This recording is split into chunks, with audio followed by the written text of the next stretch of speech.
현대차가 올해 3분기 북미 지역 보증 연장의 여파로 시장에 기대에 못 미치는 실적을 냈습니다. 하지만 여전히 비싼 차들이 잘 팔린 덕분에 역대 3분기 기준 최대 매출을 기록하면서 나름 선방했다는 평가를 받고 있습니다. 취재 기자와 자세히 들여다보겠습니다. 산업부 강미선 기자 나왔습니다.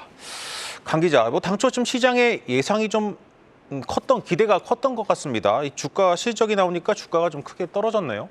네, 실제 이제 실적 발표 후 주가가 하락세를 보이면서 5% 가까이 하락 마감을 했는데요. 3분기 실적을 보시면요. 매출은 약 43조, 영업이익은 3조 6천억 원을 기록을 했습니다.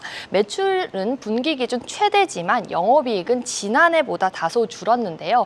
북미 그랜드 산타페에 대한 보증 연장 조치 때문입니다. 약 3,200억 원의 충당금이 반영이 돼서 영업이익을 갉아먹었는데 네. 오늘 실적 발표회에서 현대차 관계자는 일시적인 충당금을 빼면 시장 예상치에 부합을 한다며 연간 실적 가이던스인 매출 성장률이 4에서 5%, 영업이익은 8에서 9% 달성이 가능할 것이라고 자신을 했습니다.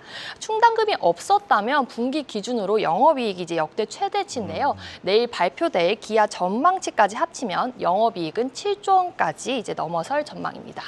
그러니까 여전히 차는 잘 팔리는데 여러 다른 요인 때문에 이익이 줄어들었다는 얘기인데 그렇다면 판매량은 어떻습니까?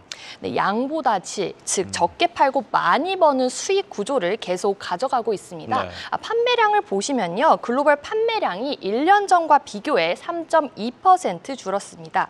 유럽 등 글로벌 시장 성장률 둔화에 따른 영향인데요. 네. 그럼에도 고수익 모델인 SUV와 제네시스 판매 비중이 높아졌습니다. 전기차 캐즘에 하이브리드 차종도 효자 노릇을 톡톡히 했는데요. 현대차는 SUV인 팰리세이드와 셀토스 하이브리드 출시로 더욱 높은 성과를 기대하고 있습니다.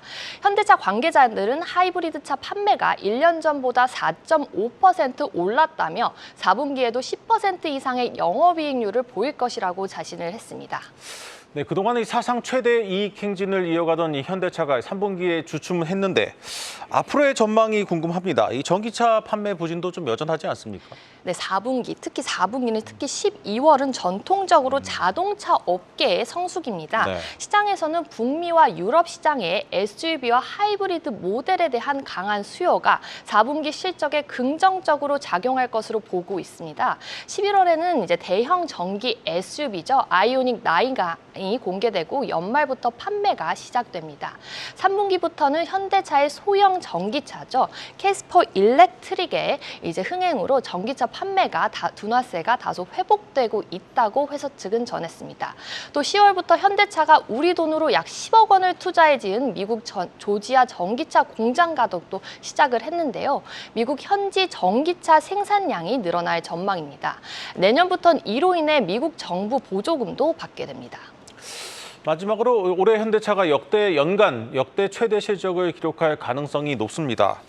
올해가 한 2달여 남았는데 남아있는 좀 변수들 어떤 것들이 있겠습니까? 네, 금리, 환율 변동도 있고요. 미국 대선에 대한 결과입니다. 최근 트럼프 당선 가능성의 원달러 환율이 1,380원대까지 올라선 상황입니다. 거의 1,400원을 터치할 정도인데요. 트럼프 당선 시 전기차 의무화 폐지 정책을 또 펼칠 가능성이 있는데요. 높은 환율의 경우 올해 3분기까지 현대차의 수익성을 높이는 데 기여를 했지만요. 앞으로 환율 하락, 재료비 상승 문제도 변수입니다. 현대차 관계자는 원가 혁신으로 올해 9월까지 재료비 4천억 원을 절감했다며 앞으로도 치밀한 모니터링으로 성장 모멘텀을 마련할 것이라고 말을 했습니다. 또 올해 3분기 배당금을 1년 전에 비해 500원 늘린 주당 2,000원으로 결정했습니다. 네, 잘 들었습니다. 산업부 강미선 기자였습니다.